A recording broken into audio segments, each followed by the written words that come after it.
Hello and welcome to Mandibil. This is, as far as I remember, part 26 of my deconstruction of Keith Frankish's lecture series on illusionism. Excuse me. And I just wanted to get an overview, mostly for my own sake, but I fear that it might be something that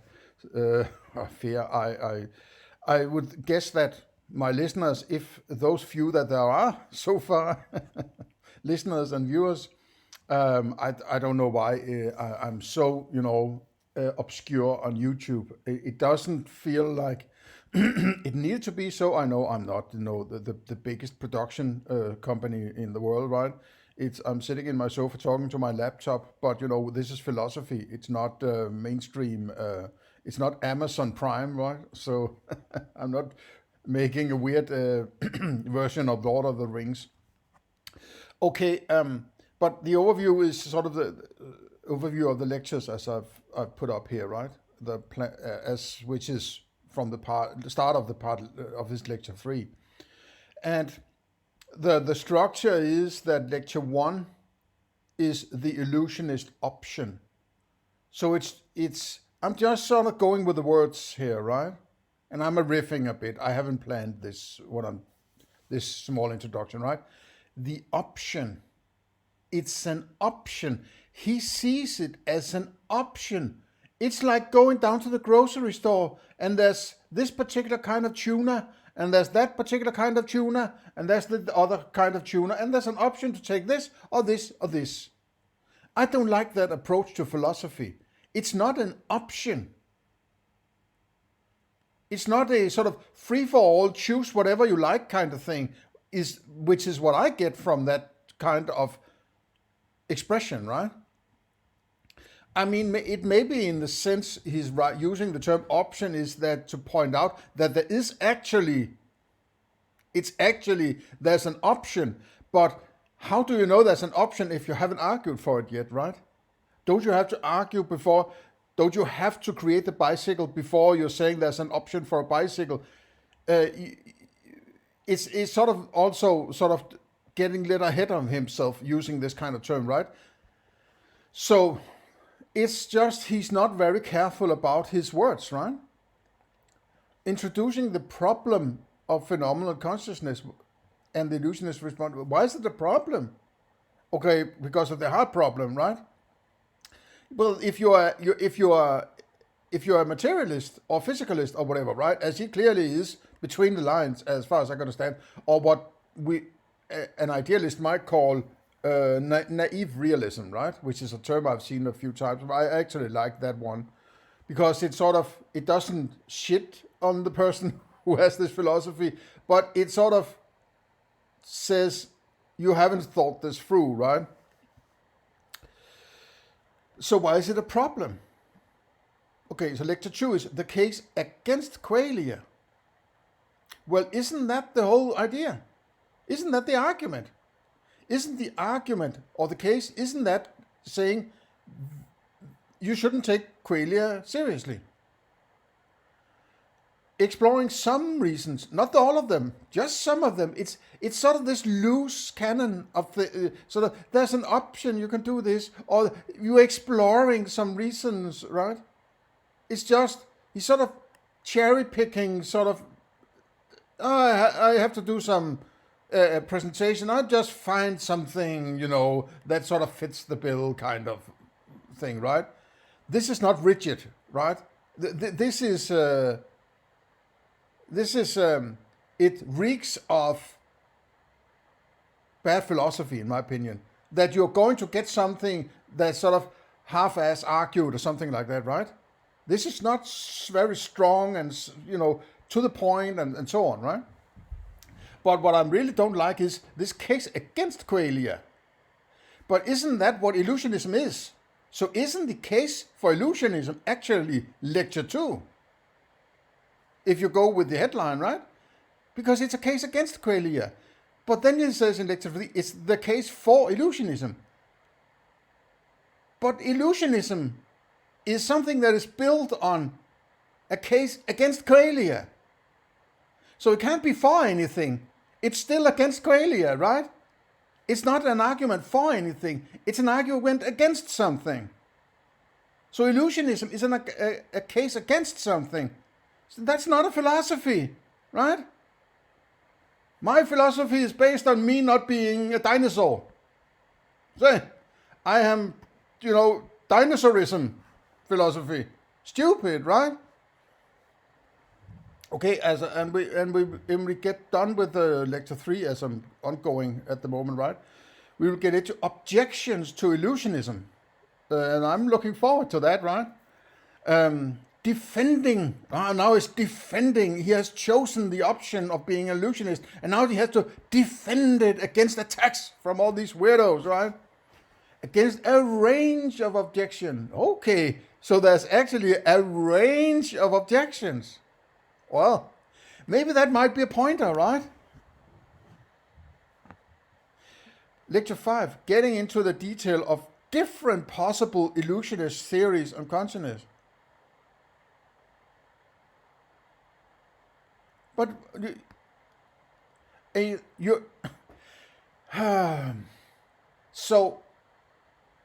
so it's like somebody trying to build a car and then saying, well, cars are not bicycles, and I'm going to tell you why it's not a bicycle.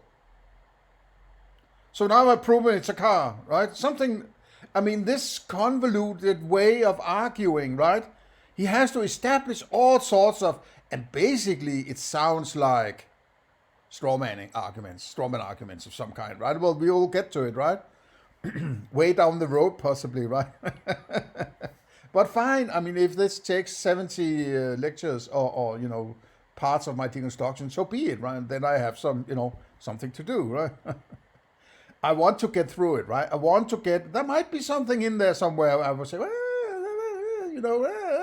that might be great, right? There's nothing that is as bad that it isn't good for anything. There's an old Danish saying. I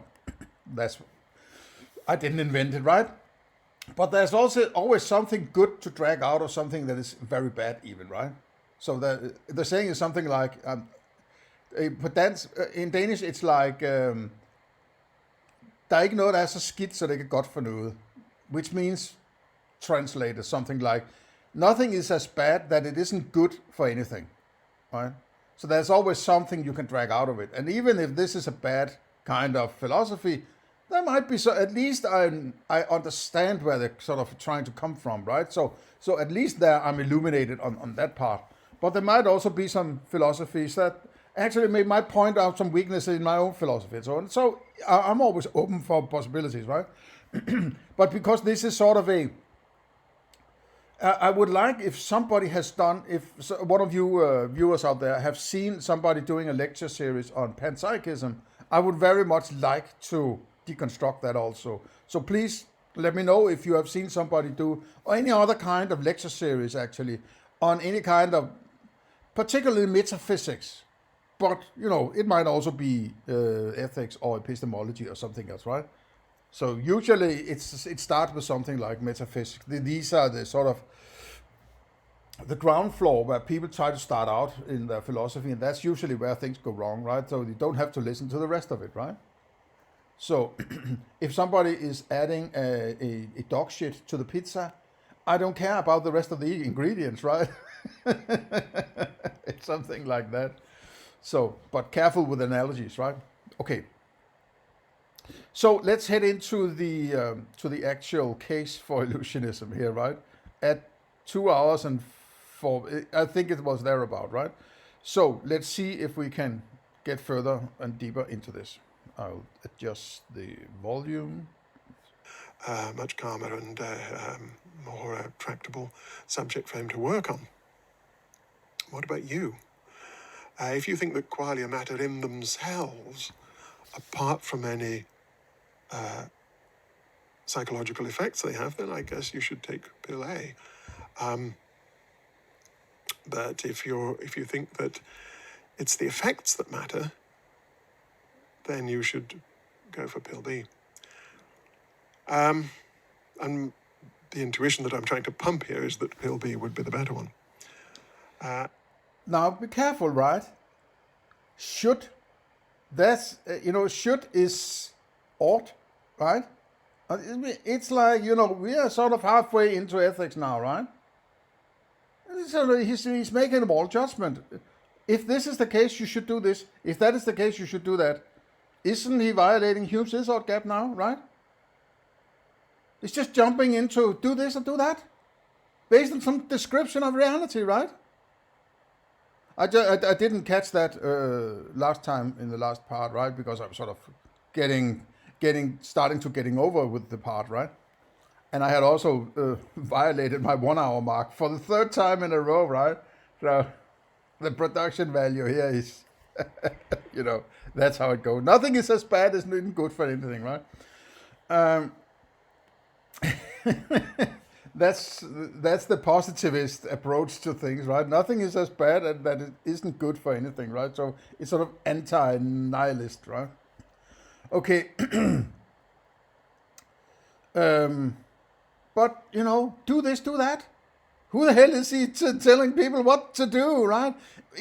I know it's an artificial setting where he conjures up all sorts of insights that he imposes on you and make a decision, right? And if you don't make a decision, well, I'm going to tell you if this is the case, you do this, and that is the case, you do that, right? See how easy it is to jumping over this Hume's Z-sort gap, right? Without having any clarification of his metaphysics yet, right? Without having any clarification, maybe some clarification on the metaphysics, but nothing is settled, right? No clarification on what it means to know something, which I would say is necessary in order to make any kind of moral judgment, or even start to do ethics, right? Now he's telling people what to do, right? See how it's like this, jumping from metaphysics into moral judgments. He might say, well, it's not a moral judgment. Oh, yes, it is, right? Because in order for you to be a moral person, you need to constantly apply some kind of moral principle, right?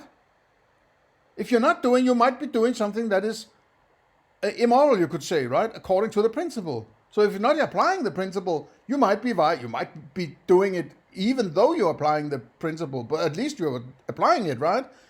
If you don't have a moral principle, but you are telling people what to do, you're actually begging them to potentially violating morality. So telling people what to do is implicit that there is some kind of morality you have to follow, right? So this sucks, right? And that would tend to support the idea, the claim I made earlier, that we must mentally represent a property in order for it to have any psychological significance. Whereas in general, things we don't notice don't matter to us psychologically. Qualia we didn't notice wouldn't matter to us psychologically. And now, here's the crucial move. If it's the representations that are doing the real work in making pain matter, why does it matter whether they're correct representations, non-veridical? Well, I think this is where we left off, somewhere where we left off last time. I'm not sure, but I'm confused, right? So the first bullet point is we must mentally, there's no we, right? And there's no must. Don't tell me anything what I have to do, right? Mentally represent a property in order. Well, what is a property? If it's a representation, it's no longer the property, right? So it's represented, it's no longer the property. So if you have the property already and understand how to represent it, which is implicit in the term present or represent, then why do you need to represent it if you have the property already? And if you don't have the property already, how do you know it's a representation, right? So it's these convoluted, these axioms that are built into the language but not stated clearly tells you everything you need to know about how well, or rather how bad this philosopher is, right? He's just throwing words around and sliding sort of axioms in under the door and so on, right? Okay, and then we get into non-veridical representation. Oh, non-veridical. Now he can hide behind, terms that nobody know what the hell is, right? Now, I have no beef with particular terms as such, but just dragging them in from nowhere. Non-veridical representations. Nobody in the fucking world is using the term non-veridical, right? Or veridical is possibly another word, the opposite word, right? But it's like, oh, then you can hide behind the language and say, but that's because I'm so smart. You don't understand non-veridical, so it's because you're stupid, right? It's sort of patronizing language, right? If he's hiding behind a high Licks number language, then he's trying to dupe you into thinking he actually knows what he's talking about, but he doesn't, right? He's just hiding behind some fancy words. Non-veridical representation would have the same psychological effect. Who cares about a psychological effect, right? Who cares about what happens when you have an experience of any kind, right? That's particular to that individual having that psychological effect. You can only have these reports you're talking about and say, okay, I guess it's a case that this person has this kind of psychological effect. But how would I know? Because I can't get to it, right? If you're saying, is that an elephant?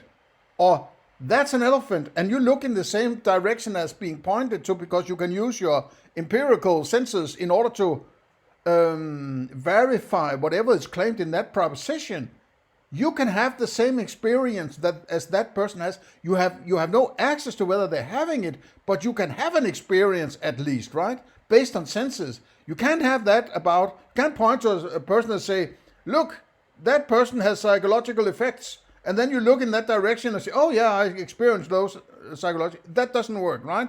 So therefore, psychological effects has no bearing on the qualia at all in this context here, right? Fuck off with those psychological effects, right? He's trying to manipulate you this way, right? Called representations of qualia, of pain qualia, would have all the same psychological effects as veridical ones. It doesn't matter whether there's a show there. What matters is that there are representations of a show there. There's a show, there's a representation of show. But I mean, again, how the fuck does he square this circle, right? How does he have access to a show and then a representation of the show, right? What is this show, the first show, before it becomes a representation? How does he get to it? Through the senses or what? Because if it's through the senses, it's a representation, if anything, right? It's just a show. And you calling a representation doesn't follow from the show, right? That's your judgment, your axiomatic statement, I would say, because you can reason your way to it. It must be something outside. No, you can settle it as an axiom and say, I'm working from the axiom that is something outside. And if you work from that axiom, you have to state, well, it's a representation of the outside I have access to. I don't have access to the real thing. That's why I need the representation. But then I'm living in the representation. I don't have the real thing, right? But he thinks he has the real thing. Now I'm using the term real. That might be a better term to use, but let me use that, right? So he has both of them, right? Oh my God.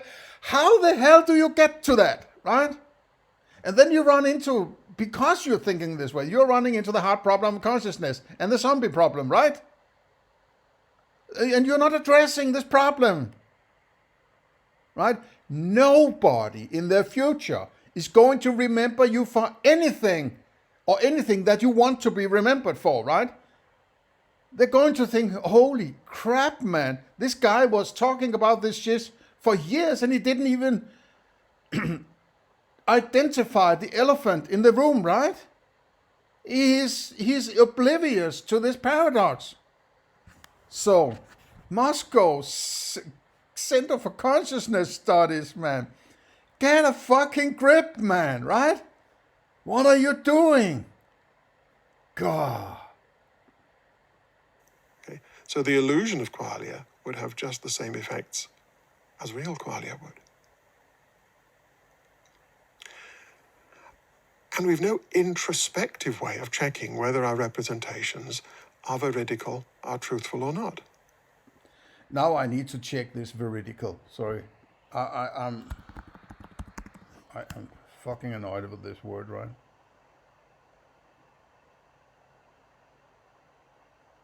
It's sort of arrogant to just throw in a word that is very likely that most people don't know, or they can look it up as I do now, right? And then make them sort of feel halfway stupid, and then sort of slap them verbally in the face with a word, right? Wiktionary. Veridicality, let's take that one.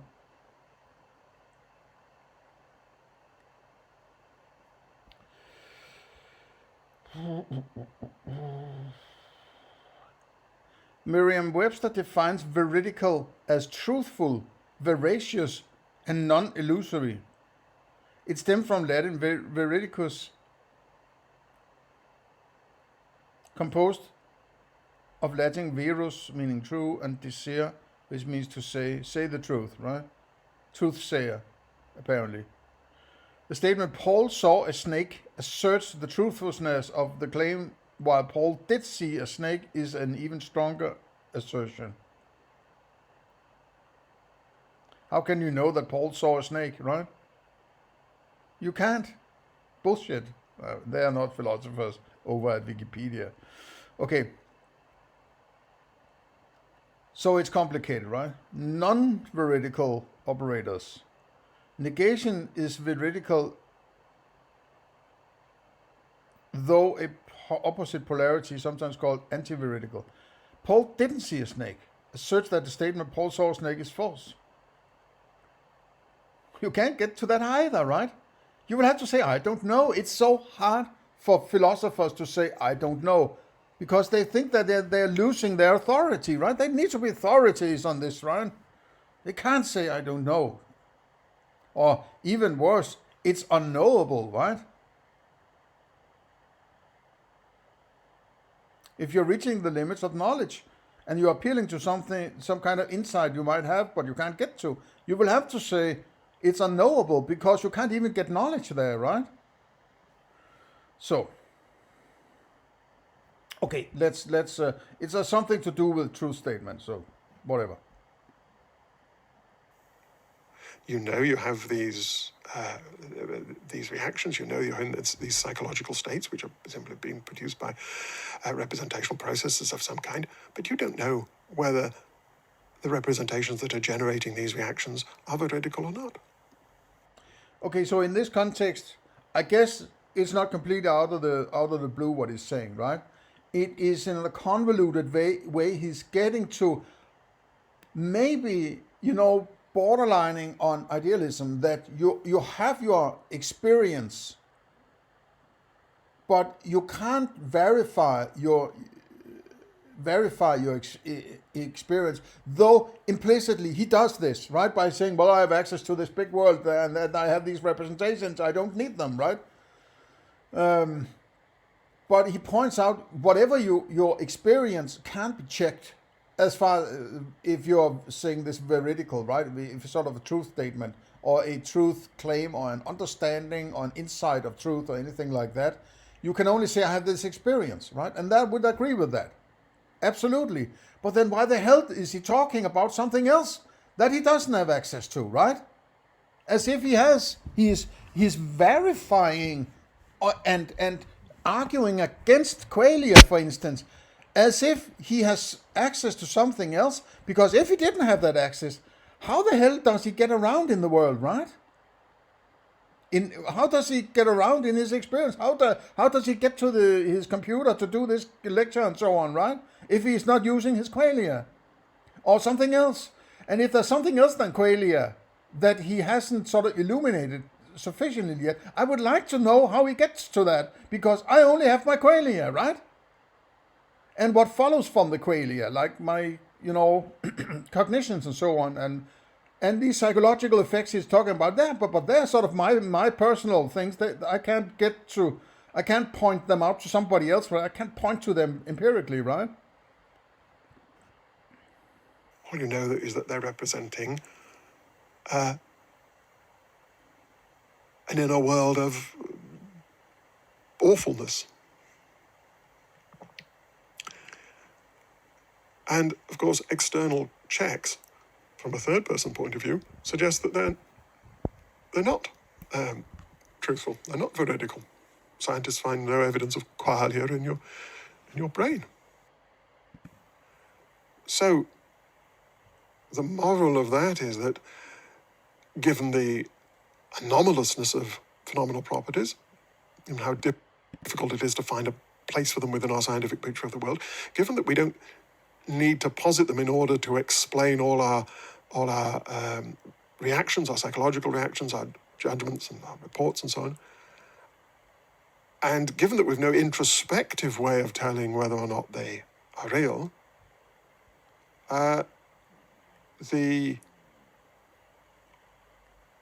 the obvious inference is that our sense that we have an inner world of phenomenal consciousness is a misrepresentation generated by our introspective processes. So it's something like the mind decides to create these weird experiences of colors and so on, just out of sort of trying to confuse itself or something like that.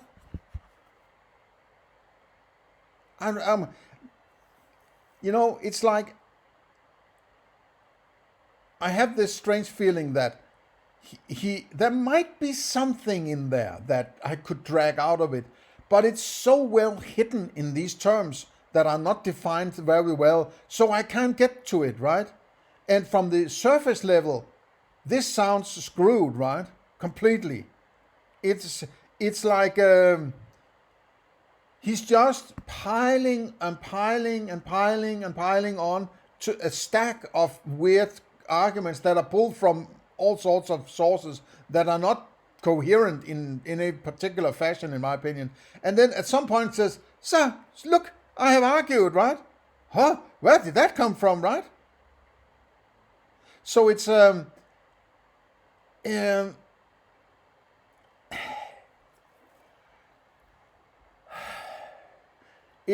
I'm not saying that you couldn't do a lecture series like this. I guess you could do it in 6 hours long, or how much it is, right?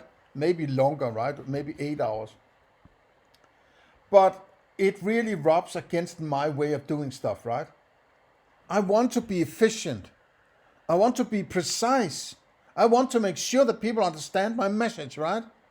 I don't want to, wrap myself up in all sorts of weird words and never really getting to the point, or people not knowing when we are getting to the point and what are we actually arguing here and what is the philosophy? Is the philosophy for or against, or, what the hell are we doing, man, right? It's deeply confusing, this. One more quick consideration. Authority. This is a claim that's commonly made about phenomenal properties, that we are authoritative about them. If you judge that you're having an experience with a certain phenomenal property, then you are having one. There's no room for you to be mistaken about your own qualia. Now, this is often taken to be an objection.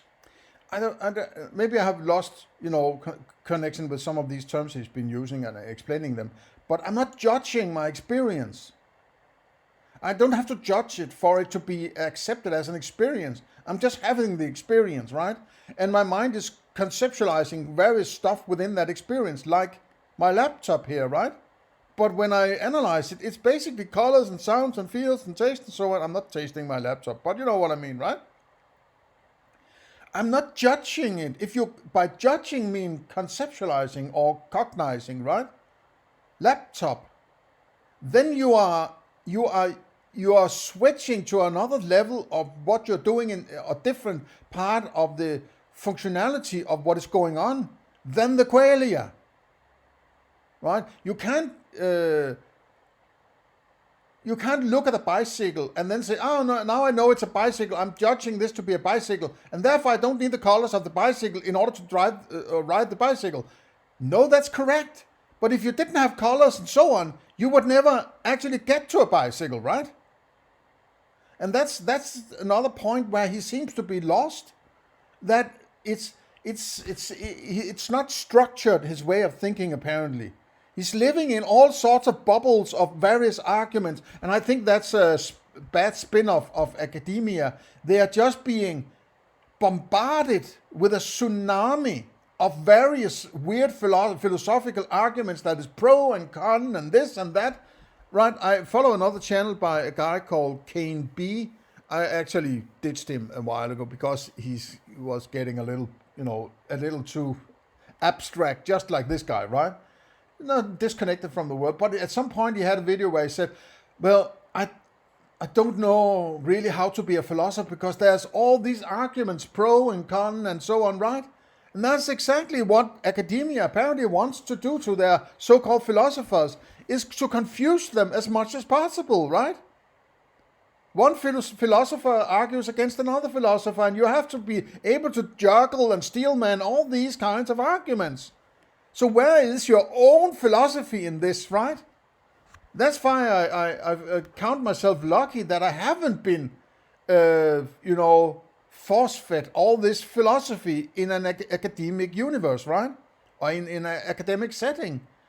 Because it confuses you more than it helps you get to good philosophy. Right? And you shouldn't have to deal with other people's philosophy before you get your own, right? It should be the other way around, in my opinion, or closer to at least, right? It's sort of a ping pong, back and forth, right? But you can't read about all philosophers in human history for 10 years or something, and then at that point start to get your own philosophy, because your mind is screwed by all this thinking. So it's not clear anymore. And I feel that he suffers from this bombardment, right? And then he sort of just, okay, it's overwhelming, so I'm just going to cherry pick whatever I want, right? Arthur Conan Doyle, this guy from Australia, and Dennett, and whatever, right? A picture from 17 something, right? It's like it's all over the place and nowhere at the same time, right?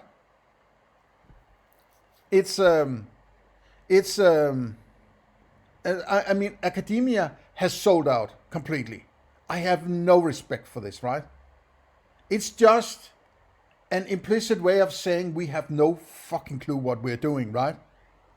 They are so fucking up their own ass. It's incredible, right? Nobody normally functioning person and philosopher for that mind, counting myself in there, right, can use this for anything, right? I can use it for a deconstruction, and I've been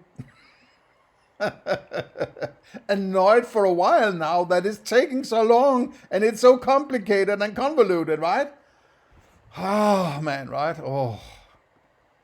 To illusionism, because the illusionist says, well, we're wrong about our own qualia. We're wrong to think we're having them at all. And it's often replied that there's no room for that kind of error when it comes to qualia. If you judge that you're having that you're experiencing phenomenal pain, then you are experiencing phenomenal pain. So that's usually taken as a problem for illusionism. But actually, I think it from a certain perspective, it offers support for illusionism in this way. Suppose the realist were right and phenomenal properties are real things that exist independently of our judgments. Okay, so there are these real phenomenal properties, and then we're somehow aware of them and we make judgments about them. But what does it mean that they are real? You can't just slap words onto another word and say you're referring to something. That's why there needs to be a reduction base that I can always go to and check whether or not you're screwing with me, right?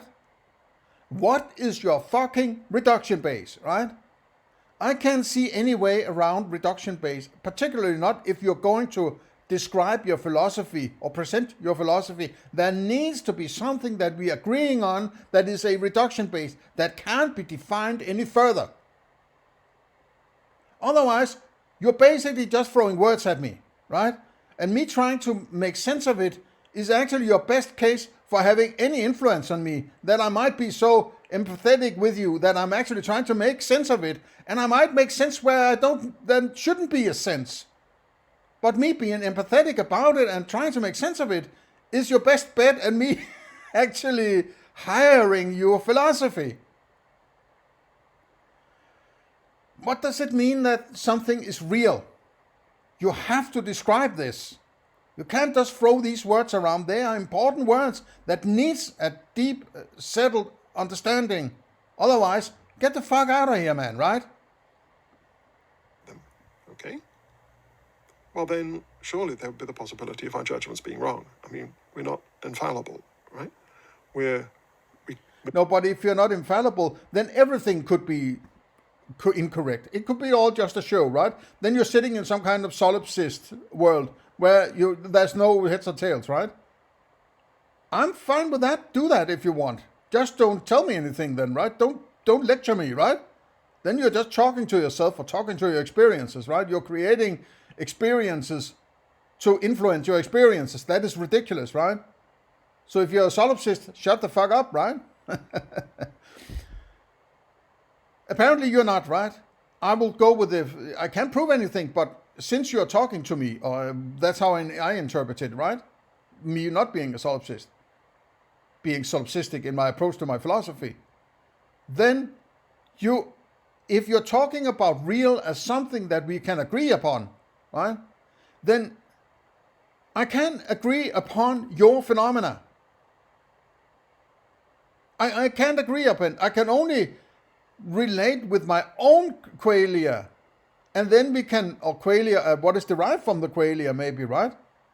Agree upon that. Then we have some kind of objectivity about that object that we are both experiencing. But we have to settle it using propositions. You can't tell me I should be experiencing what you experience and so on. You just pointed that out with the zombie problem, right? But you're not dealing with this. You're just saying, are they real or not real, right? Without clarifying what you mean by real. And what you have presented so far is so confusing and all over the place that there is no heads or tails in the term real, in my opinion, anymore, right? And you not defining it either doesn't make the case better. It makes it even worse as you pile another word on top of it, right? Make misjudgments all the time. If these properties are genuinely independent of our judgments, then why should we be authoritative about them in that way? If someone's trying to write a report of something they've witnessed, of a crime or an accident, say, they can make mistakes. Their judgments aren't guaranteed to be right. Similarly, if someone's trying to give a report on their own qualia, why couldn't they be wrong? Why couldn't they be mistaken? If their qualia are things that exist independently of those judgments. So, looked at in that way, the claim that we're authoritative about our phenomenal properties actually seems to present a problem for realism, for the idea that these things exist independently of our judgments. What if instead they were more like constructions, theoretical constructions out of our judgments? So that we say that our experience has a certain quality when we judge that it has, when we're disposed to judge that it has. But if you're saying they are representations, you are implicitly saying they are not the real thing, right? Otherwise, I don't understand the term real in this context at all, right? So if there's an outside world and an inside world, there is the thing, and then there's the representation in the inside, right? Then the real one is out here then, right? But your experience representation are in there. Why are you conflating reality with those representations then, right? No, the qualia is particular to you also, right? You have access to your qualia. But as you said, they're representations. So why are you calling them real then? I don't get it, man, right? You have to be strict with how you describe the things you're trying to argue here, right? You can't just throw these words around this way. It's lazy, man, right? And you're not identifying that this is a lazy way of presenting and bloated way of presenting philosophy says a lot about your ability as a philosopher, in my opinion, right? Because there are two things about philosophy. Philosophy is purely thinking, right? Philosophy is thinking, is a kind of thinking, at least, right? Meta-thinking, you could maybe say, right? But presenting philosophy is a whole other discipline, right? Your thoughts can go around however they want, but if you want to describe that thinking, which is maybe sort of philosophy in a way, right? Also, what would that be? Philosophical presentations. Then that has to be honed into because you want to get a message across, some kind of message across, right? You can't just brainstorm it onto the presentation. You have to think about how this presentation is consumed. This looks like somebody just brainstorming onto a presentation and then, fine, it'll work, right? Because I have presented my thinking. No, it has to be formed into a presentation form that makes sure that the receiver understands precisely where you're trying to go, and you're not going somewhere without defining clearly what you're doing and how these arguments are stringed together and so on, right? This thing is all over the place, man, right? For 8 hours or something. I mean, it's ridiculous how this guy actually thinks he's doing something that is productive here, right? And maybe he isn't thinking he's doing something productive. He's just making sure that something out there with the name Keith Frankish on it and Illusionism, right? So that people can find him by, searching on Google and searching on YouTube and so on, right? So they're more like a fiction. The story the narrative that's being produced is not a description of some independently existing reality, but more like a fiction created by a novelist. I have the picture here of Arthur Conan Doyle, who wrote the Sherlock Holmes stories. Now, yes, but you haven't clarified what you mean by certain stuff here, right? If something has to arrive through your senses, you haven't clarified this either. But I suppose that if you're an empiricist, or I suppose that you consider yourself such, right? Then whatever you have access to has to arrive through your senses, right? And at least knowledge has to be based on sense data, right? It can't be knowledge if it's not sensed. But then what you are really referring to has to have come through your senses. So if you're referring to puzzles, phenomenal properties, they must somehow be derived from that which arrived through your senses, because otherwise you wouldn't have anything, right? And if you're saying phenomenal properties and you're referring to that, it must at some base level have been based on your qualia. So you're extracting phenomenal properties as an idea or as a term from qualia, right? Somewhere it has to be qualia. Down at the bottom level, in my opinion, right? So if you refer phenomenal properties, the idea or the term doesn't arrive through the senses, right? Or elephants or bicycles, they don't arrive through the senses. There's not a little bicycle traveling through your eyes or something like that, right? So if you're saying there's a bicycle out there, you're actually violating the access you have to anything. The bicycle is also in there. You're just saying that representation I have on the inside is the actual outside. And that's the fucking paradox you do not identify, right? Get back to the drawing board, please. In such a case, the author does have this kind of authority. So if Conan Doyle writes that Sherlock Holmes was wearing a deerstalker hat and smoking a meerschaum pipe, then that's what Sherlock Holmes was doing. Because Sherlock Holmes is simply a construction, a fictional construction out of the narrative. Sherlock Holmes is not a qualia, is it? Yeah, it might be described the color of his hat and color of his pipe and so on, but that's not Sherlock Holmes, right? That's a construct based on prior experiences, right? It's just an abstraction that you can't violate. Just because Sherlock Holmes is a made-up person doesn't invalidate the qualia, right? I mean, I don't get these arguments. It's completely, I mean, if you're in this mindset he is, maybe it makes sense, but it's completely mad in my way of thinking when you're actually trying to deal with this bottom level paradox he hasn't identified, right? That Sherlock Holmes, that Conan Doyle created. There's nothing more to Sherlock Holmes having a certain property than Conan Doyle specifying that he had it. How do you know Arthur Conan Doyle is not a fictional character? How? Because you were told? Somebody told you? Somebody told me this guy actually lived. Okay, so you're just accepting what somebody else told you. But that telling, isn't that a qualia? Don't you need to open your ears or open your eyes in order to get to that story? So now you're using your qualia in order to get an insight about how to argue against qualia. I mean, it's this level of craziness, right? And then this is because you don't identify this bottom level paradox, right? He's the author.